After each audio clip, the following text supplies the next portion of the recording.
Hey everybody, Sujan Patel here, the founder of Mailshake. Today I have Wes Schaeffer, the business fixer. We're going to talk about messaging. Wes, welcome. Hey man, thanks for having me. Of course. So I've done a whole lot of research on what you're doing, and I've listened to quite a few podcasts. But today we're going to focus on, podcasts of yours. But today we're going to focus on you and what you do and how you help folks. I think one of the key things I see in general in sales and marketing is if your product's not right, your service is not good, nothing's going to work. But after that, it's if your messaging and how you're pitching it, what you do is wrong, there's the broken wheel there. So let's dig into that. First of all, where do people go wrong in messaging? You know, it's the old adage is it's hard to read the label from inside the bottle. You know, and the curse of knowledge is a real thing. And that's where you do something for so long, you tend to undervalue what it is that you do. And you tend to think, oh, everybody knows this. Mm-hmm. And they don't. And so you skip a lot of steps. And so the ignorance and stupidity are two different things. Okay. If I am ignorant of a subject, like I am ignorant of Python programming. Yeah. I could be a Mensa, member. So super intelligent, but ignorant, inexperienced on a particular topic. So we overestimate the knowledge and experience of the marketplace, so the typical consumer is probably ignorant of the fundamentals that you take for granted. And so we as salespeople, we have to go and meet our prospects where they are and lead them on a journey. Okay. Some people may be experts when they come to you. Some may be brand new rookies. So you need to understand that. And it's honestly, it can be hard because when you do it for so long, it's easy to get bored. Mm-hmm. And then you kind of don't show up with your best. And, so it helps to have an outsider kind of poking and prodding. It's like the whole fitness industry, right? You and I know how to do a push up and a pull up and a sit up, go run 20 minutes. But when we have somebody yelling at us, or at least frowning at us, that meme where that guy's standing with his hands on his hips, just looking at us like, give me 10 more, you can do better. You're like, yeah, you're right. I can. So somebody to kind of push you along, to make sure you get that messaging right for the market. I love it. Yeah. I mean, that's it. So, I mean, what I took away from what you're saying is the deeper you are, the longer you've been doing something in your world, you end up inside of what the package you're selling. And you generally tend to get bored, change things up for no reason, or not push yourself. And really, in my personal experience, that's why I hire sales coaches, growth consultants, and kind of have this like informal board that keeps growing and people moving in and out of it, because I need outside perspective looking at my business. And frankly, outside perspective today versus 2 years ago versus COVID versus 2015, same product, same thing, different folks. You might be level of, not intelligence, but like awareness of what the solution is. Right. So how do you, communicating is hard. And, Michael Gerber wrote the E-Myth where he talks about, it's the entrepreneurial myth. And we said most entrepreneurs are really technicians with fits of entrepreneurism. Okay. And everybody I work with hates sales and marketing, and they really hate writing. Mm-hmm. And so you have to write, though, to clarify your own message in your own mind. You have to write if you're going to make a video. You have to write if you're going to make a social media post. So doing that deep thinking and communicating clearly is probably the single hardest thing for entrepreneurs, for salespeople, for everyone. I mean, look at Wars are started because we can't communicate, right? Marriages break up because we can't communicate. Sales are lost because we cannot communicate. Yeah, makes sense. So, so I guess the first thing you're saying is get someone from the outside to look at what you're doing, give you that perspective. Um, Well, if you're not making the sales, if you're not generating the leads, if you're getting leads that are no showing, if you get leads that go through the process and don't buy, something mhm. is broken along the way. So those are all indicators that maybe you need some outside help. Gotcha. So let's say they hire you or they go about addressing this. What do you typically you come in? What do you find under there, right? Like what do you find in this in there? Is there common mistakes people are making or is it just always just different things going on behind the hood? There's only ever a handful of things. And that's what I tell people, like in sales in general. There's only a handful of objections you'll ever get. And, Okay. and it depends on your business, right? But I mean, there's only, pricing, availability, why how do you stand out in the marketplace? And when I work with business owners and salespeople, there's only a handful of things. So, but again, I meet them where they are. I'm working with a client right now. We spent an hour and 15 on the phone yesterday on a video, and just fundamental thing, the work with us. So I'm taking some of their sales calls and scripting everything out, creating playbooks for them to then deploy and scale up their sales team. Well, we had one lead was totally not correct. Just seeing what they put on the comments, not correct. We disqualified him right away. Another one went through the process, went with somebody else. Okay. Another guy booked. We had to reschedule. We were in communication. He no-showed for the call. So I'm like, okay, how are they coming in? We go look at the process. I mean, the opt-in form was a complete mess. Mm-hmm. Redundant, typos, the confirmation. I like you send somebody books and you get an automatic calendar event added to your calendar. You can go have to accept it maybe, but it's there. Like this is sending an email. The links weren't labeled. So like, why are there two links? I mean, it was just something that very simple from the very beginning was broken, but they're busy. They're running around, it's a husband and wife team, and the husband is blowing and going, speaking at events, traveling. The wife, she knows her stuff, but she's a stay-at-home mom as well, homeschooling the kids. She's trying to, keep her arms around things. They're scaling the team. And so we just overlook just like step one. How do they opt in? But then there's typos and there's not, but to them it was clear. Oh, that's the opt-in button for Google. That's the opt-in for Outlook or Apple. Like, but the recipient doesn't know that. Mm-hmm. So I always say small hinges swing big doors. Most of the time, like taking fitness, for example, like you're not getting the results you want on a particular movement, and you look and, they're over there, jerking their body. Like my arms won't grow. It's like, well, you got too much weight and there's no form. You're using your back and your shoulders and not your bicep.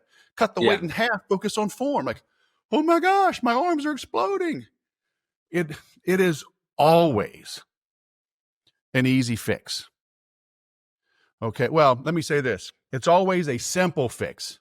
Okay. It may not always be easy because maybe it's the scripting and it's the cadence, things like that, but it's never, ever, ever we must create custom code and implement your an LLM, for your AI agent and release the carrier pigeons. No, it's not that.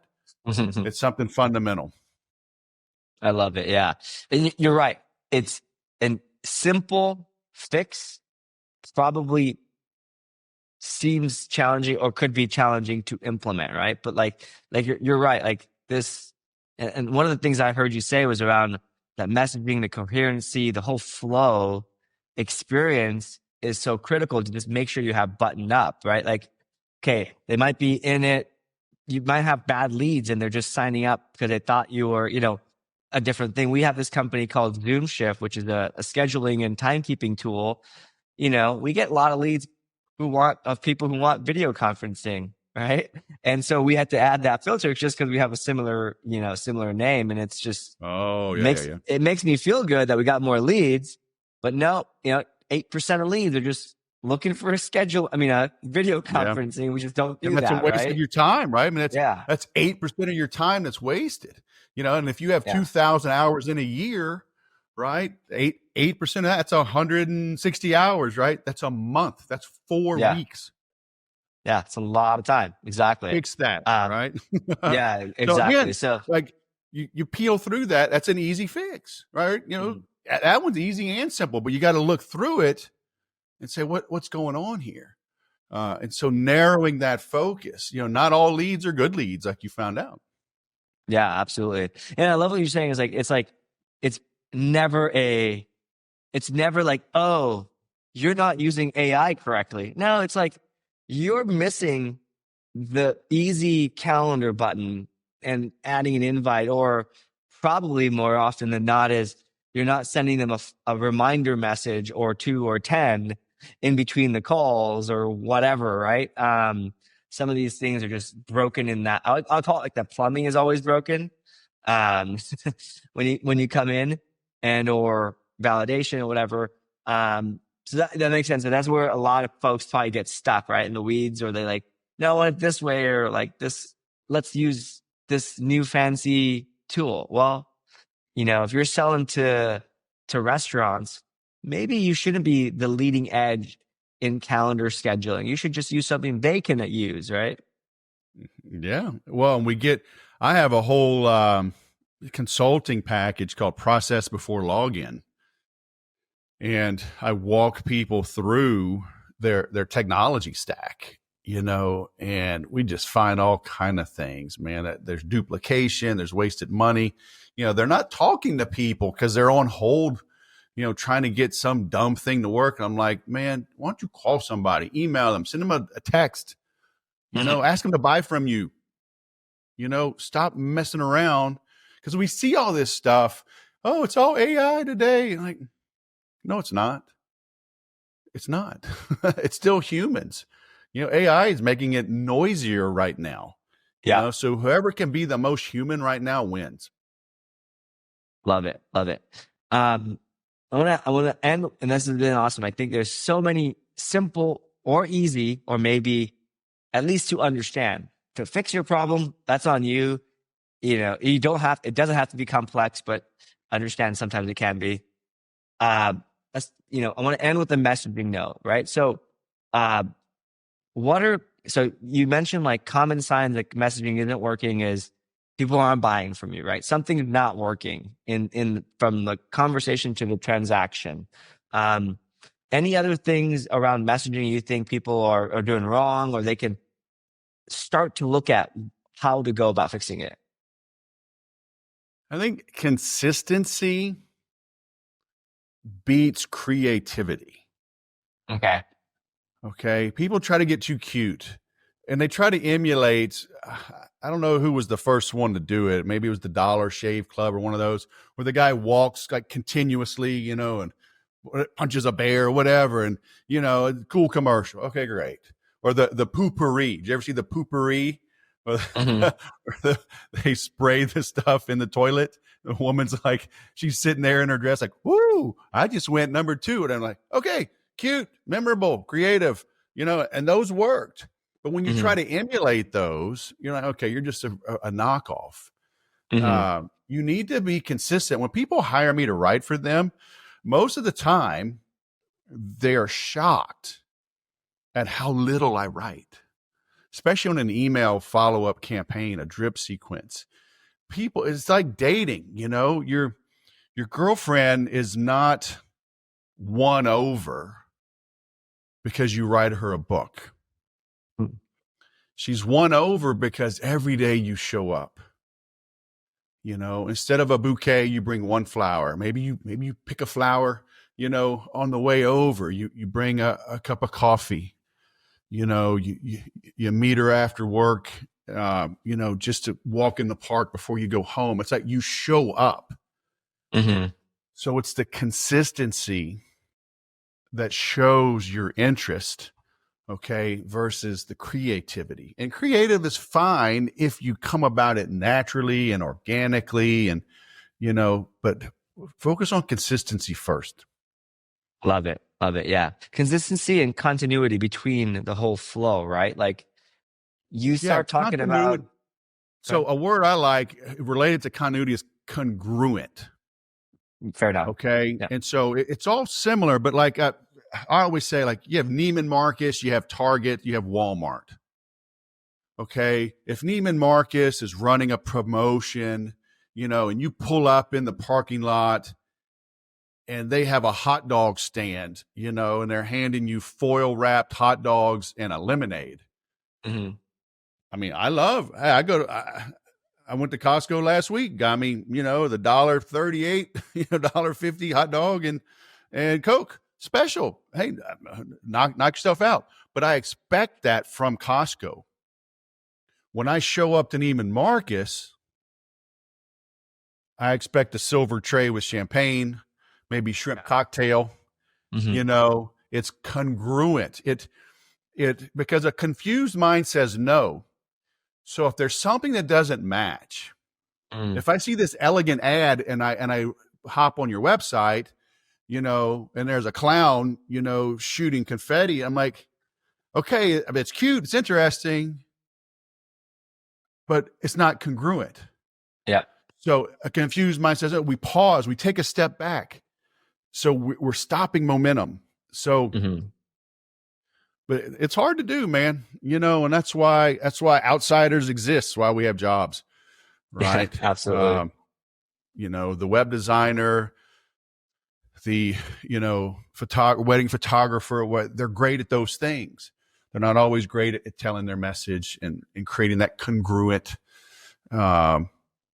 process that makes it easy for the prospect to say yes. Love it. Love it. Well, thank you so much for your time, Wes. Where can people go to follow along or to work with you? I've shortened everything up. I'm doing my own rebranding right now, but fixerwes.com.